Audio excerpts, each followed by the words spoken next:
Сейчас покажу классный лайфхак, который поможет вам убирать в холодильник гораздо больше яиц на одну полку. Вот смотрите, стандартные упаковки яиц, 10 штук. В холодильник кладем, и если у нас еще что-то там наставлено, то места может не хватать. А яйца, например, у нас есть еще, то есть больше, чем одна упаковка. И куда деть, если на полке, тем более яйцами все оставлено, неизвестно. Есть один очень интересный способ. Берем вот эту коробочку и переворачиваем ее. И посмотрите, здесь у нас появляются 4 отверстия еще для яиц.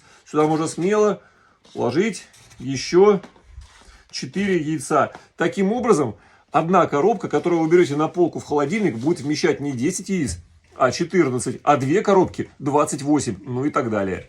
Пользуйтесь.